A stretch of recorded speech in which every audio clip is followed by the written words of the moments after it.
हरे कृष्णा।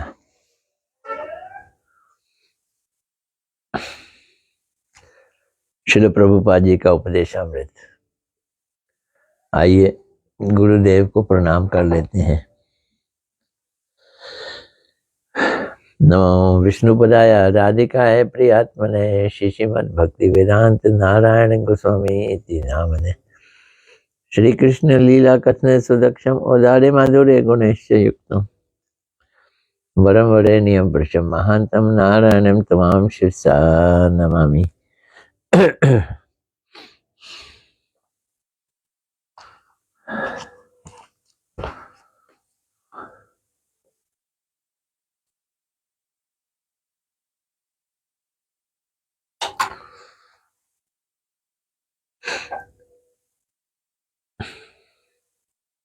आज श्रील प्रभुपाद जी का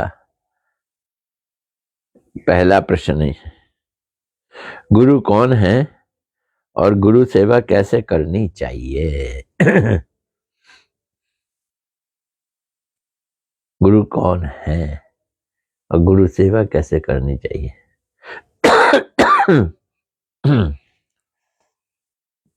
गला तंग करता है तो क्या करना चाहिए?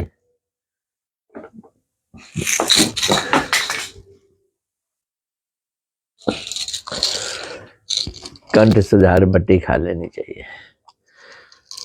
खाता हूँ भाई, देखता हूँ कितना सुधार आता है।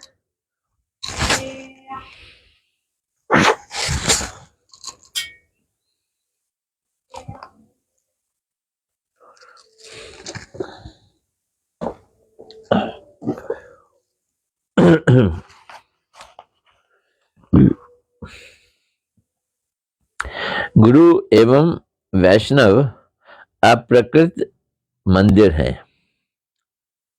प्रभुपाद जी का घोषणा हम लोग गाने सुनते थे, दिल एक मंदिर है, या फिर चले जाओ मंदिरों में, श्री रमन बिहारी गौड़िया मठ एक मंदिर है। लेकिन प्रभुपाद जी कहते हैं गुरु एवं वैष्णव अप्राकृत श्री मंदिर है। ये जीते जागते मंदिर है, गुरु भी और सारे वैष्णव।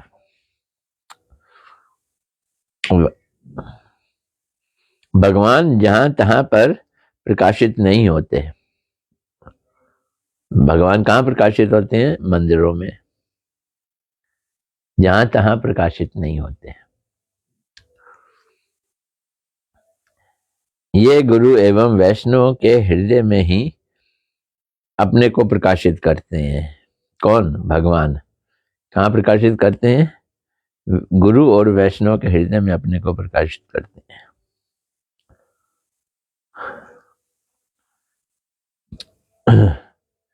दर्शन भगवान के बहुत लोग करना चाहते हैं,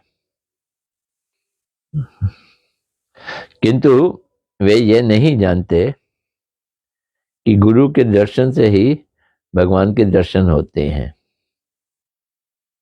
यूं कहें कि गुरु से ही भगवान का दर्शन होता है। गुरु को देख लिया, भगवान को देख लिया। गुरु आश्रय विग्रह भगवान है। यदि गुरु पाद पद्म नामक कोई वस्तु ना रहे तो भक्ति प्रारंभ ही नहीं हो सकती। गुरु के कारण ही भक्ति प्रारंभ होती है। अगर गुरु पाद पद्म नामक कोई वस्तु ना रहे, एक एक सेंटेंस प्रभुपाद जी का वन लाइनर बॉम्ब है, वन लाइनर। पहले कहते हैं गुरु वैष्णव मंदिर है, फिर कहते हैं भगवान जहां तहां नहीं रहते। भगवान जहां तहां प्रकाशित नहीं होते, रहते तो सब जगह हैं। भगवान जहां तहां प्रकाशित नहीं होते। वे गुरु वैष्णव के हृदय में ही अपने को प्रकाशित करते हैं।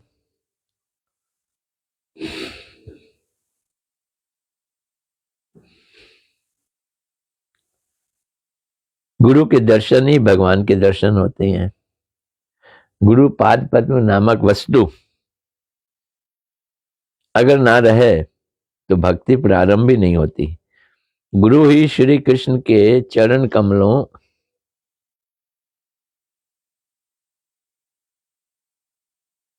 के दर्शन के योग सूत्र हैं। कृष्ण अपने सबसे श्रेष्ठ सेवक या श्रेष्ठ वैष्णव को इस जगत में भेजते हैं। अपने श्रेष्ठ सेवक परिकर होते हैं भगवान के। तो कृष्ण अपने श्रेष्ठ सेवक को या श्रेष्ठ वैष्णव को इस जगत में भेजकर जिस अपार करुणा का परिचय देते हैं, उस करुणा शक्ति के मूल विग्रह ही गुरुपाद पद्म। भगवान की करुणा, क्या करुणा है? करुणा मूर्ति ही गुरुपाद पद्म में विग्रह है। मूर्ति विग्रह गुरुपाद पद्म है। वाह गुरुदेव वाह। कितनी अच्छी अच्छी बातें हैं।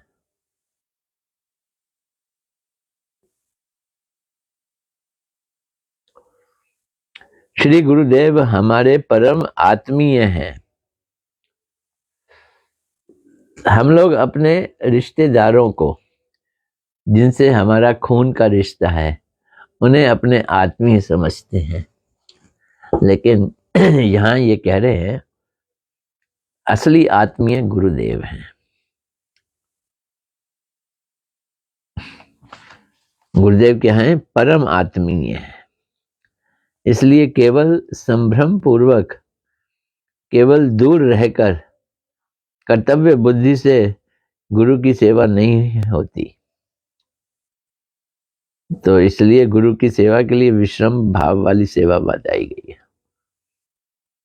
दूर दूर रह के गुरु की सेवा कर ले, वो नहीं होगा। कैसे होगी? विश्रम्भेन गुरु सेविया, ऐसा कहा गया ना, इसका यहाँ बोल रहे हैं विश्रम्भ पूर्वक, अर्थात दृढ़ विश्वास एवं प्रीति पूर्वक गुरु की सेवा करनी होगी। विश्रम भाव का मतलब यह नहीं है उनके बिस्तर पे चढ़ के हम कुछ करने लग जाए। यहाँ विश्रम भाव का मतलब प्रीति पूर्वक। प्रभुपाद जी शब्द यूज कर रहे हैं। क्या कह रहे हैं? प्रीति पूर्वक। और विश्वास एवं प्रीति पूर्वक, तभी मंगल होगा।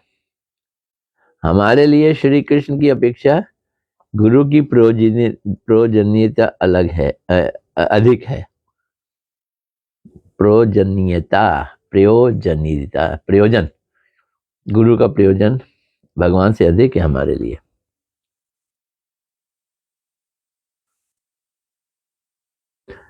हेड कौन है गुरुओं का? श्री गौरांग सभी गुरुओं के गुरु हैं। गौरांग भजीते हुए पुलक शरीर। उन्होंने बताया है कि गुरु भगवान से अभिन्न होने पर भी भगवान के भक्तों में प्रधान है। ये महाप्रभु जी का कहना है। दो बातें एक साथ बोलते हैं। पिछली बार भी बोली थी कि गुरु भगवान से, गौरांग से अभिन्न है, और इसका मतलब ही यही है कि उनकी भगवान से स्पेशल प्रीति है। तो गुरु भगवान से अभिन्न है, इसका अर्थ है भगवान के भक्तों में प्रधान है। इसका अर्थ है कि वो भगवान के भक्त हैं और भक्तों में वो प्रधान है। उन भक्तराज कृष्ण प्रेष्ठ गुरु को त्याग कर भगवान की सेवा नहीं हो सकती। तो गुरु के लिए अब पूरे सेंटेंस शब्दावली यूज किया है। क्या बोला गया है? भक्तराज कृष्ण प्रेष्ठ, ये गुरु। भक्तराज भक्तों के राजा, भक्तों में हेड, और कृष्ण प्रेष्ठ, कृष्ण के प्रिय, इनको त्याग कर भगवान की सेवा नहीं होती।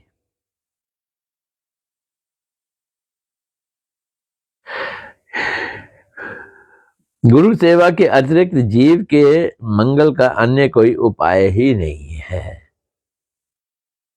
मंगल, जीव का मंगल, कल्याण गुरु सेवा है। दूसरा प्रश्न, छोटा सा प्रश्न है, छोटा सा उत्तर है। दिव्य ज्ञान क्या है ना, छोटा प्रश्न तो छोटा सा उत्तर।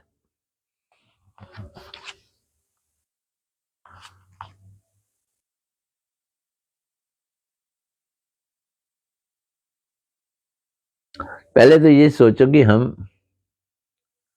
गलत विचार क्या है।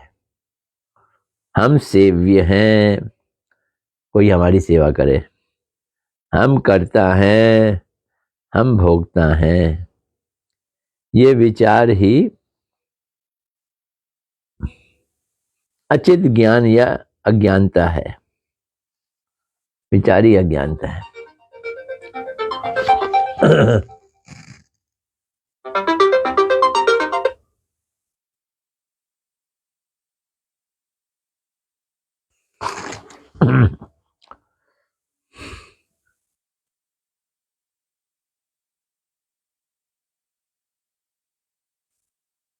गुरु सेवा के अतिरिक्त जीव के मंगल का अन्य कोई उपाय ही नहीं है, कोई उपाय नहीं है।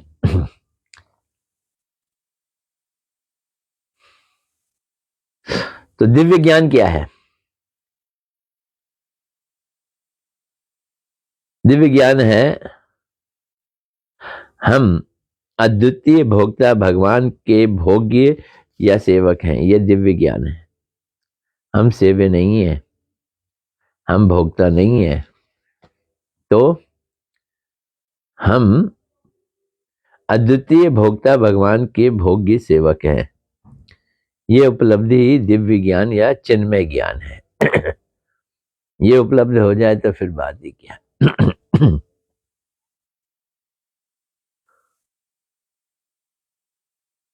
अब तीसरा प्रश्न, ये भी छोटा प्रश्न है और छोटा सा उत्तर है।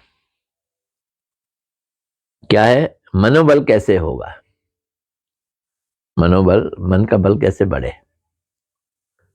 हम दुर्बल हैं, पहले तो ये जान लें।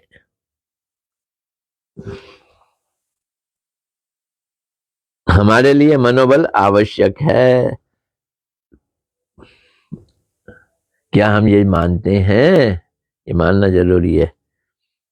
जीवंत साधुओं के मुख से भगवान की वीर्यवती कथाओं का श्रवण करने से ही हमें मनोबल प्राप्त होता है। इसमें बोला जीवंत साधु, जो साधु मौजूद हैं, जिंदा हैं, वो जब कथा सुनाएंगे, किसकी? भगवान की वीर्यवती कथाएं। उनकी कथाओं का नाम ही है वीर्यवती कथा है, भागवत में दिया गया ये नाम। उन कथाओं का श्रवण करने से ही हमारे को मनोबल प्राप्त होता है। बलवान साधुओं के संग में के अतिरिक्त मनोबल की प्राप्ति असंभव है। तो बल चाहिए ना, तो बलवान लोगों के साथ बल मिलता है। बलवान साधु, उनके संग से बल मिलेगा, मनोबल। आज का चौथा प्रश्न,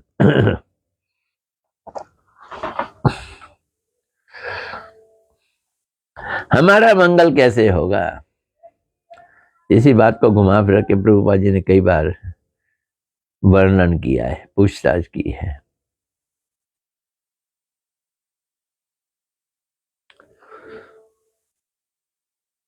हम भगवान के सेवक हैं।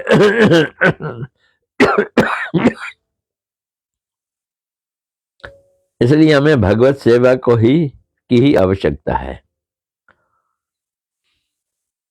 हाँ, ये हमारी आवश्यकता है। सॉरी। हम भगवान के सेवक हैं, हम भगवान की सेवा करें।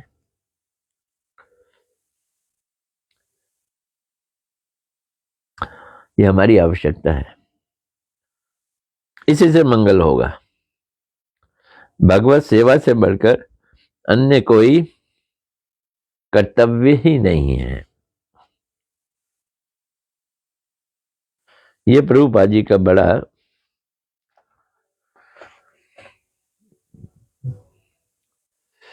मुख्य विषय है। हमारा एक ही मात्र कर्तव्य है भगवान की सेवा, और कोई दूसरा कर्तव्य नहीं है। हमें माया के संसार में प्रविष्ट ना होकर कृष्ण के संसार में प्रविष्ट होना होगा। संसार बदलो भाई मेरे, संसार बदलो। माया का संसार छोड़ो, भगवान के संसार में चलो। कर्ता ना होकर सेवक होना होगा। इसमें पहली तो एक भावना अपनी हटानी होगी, कर्तापन का अभिमान हटाना होगा। सेवक बनना पड़ेगा, भगवान का सेवक, तभी हमारा मंगल होगा।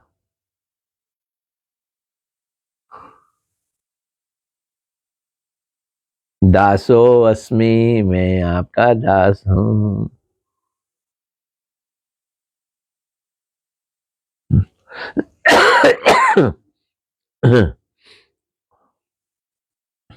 हो गया है, चौथा भी हो गया है, पांचवा भी ले लेते हैं। फिफ्थ प्रश्न, शरणागत भक्त लोग भिक्षा क्यों करते हैं? एक तो आपने मठ खोल लिया, भगवान के शरणागत करा दिया, कॉलेज कुलेज छोड़ के आ गए लोग, अब आप उनसे भिक्षा करा रहे हो। कितनी दयनीय बात है उन पढ़े लिखे लोगों की। लेकिन इसका उत्तर क्या है? भगवान जो करते हैं शरणागत भक्त वैसे ही करते हैं। तो भैया भगवान ने भी भिक्षा की, तो शरणागत भक्त भी वही काम करेंगे। गौर सुंदर के उपदेश अनुसार सभी का कल्याण करने के लिए भक्त लोग द्वार द्वार जाकर भगवान की सेवा के लिए भीख मांगते हैं। भिक्षा क्यों करते हैं? द्वारे द्वारे गिया हरि नाम महामंत्र दीते ना दिलाइया, दीछे ना दिलाइया। भक्त लोग द्वार द्वार पे जाके लोगों को हरि नाम महामंत्र करवाते हैं।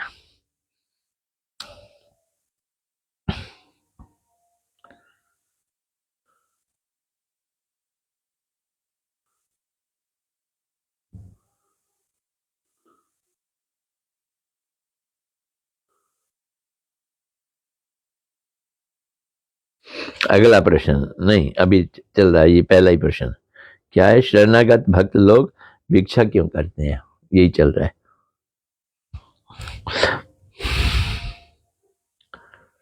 शरणागत भक्त लोग जो सर्वश्रेष्ठ संपत्ति प्राप्त की है वह उसे सभी को बांटने के लिए, सभी को कृष्ण सेवा महोत्सव में आह्वान करने के लिए द्वार द्वार जाते हैं। ये भिक्षा है।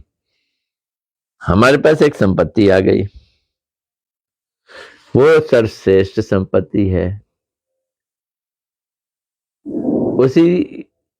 उस संपत्ति को बांटने के लिए सभी को कृष्ण लोक महोत्सव में आह्वान करने के लिए हम लोग द्वार द्वार जाते हैं, भक्त लोग द्वार द्वार जाते हैं।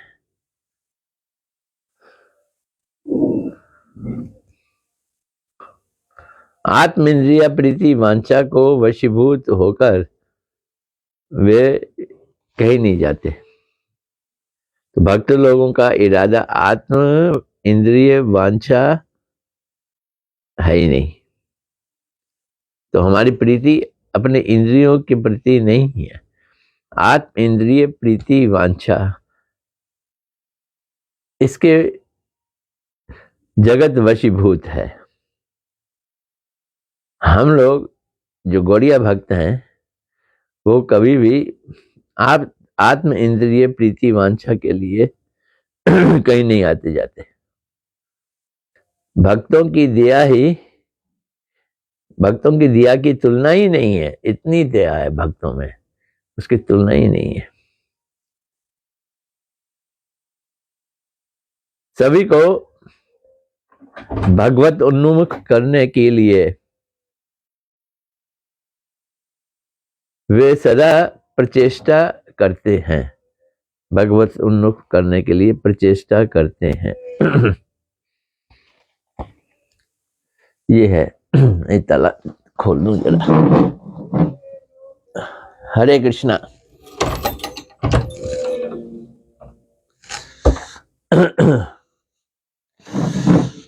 चलो आज इतना ही, देखते हैं। आज ज्यादा लोग नहीं आए, जो भी आए नजर वाले। सबसे पहले मीना भल्ला, हरे कृष्णा दंडवत। फिर पूजा जी आ गई, हरे कृष्णा दंडवत। इंदुमती दासी, हरे कृष्णा दंडवत। ये तीन ही आज तो दिख रहे हैं। चलो जैसा हो वैसे ही ठीक है। हरे कृष्ण।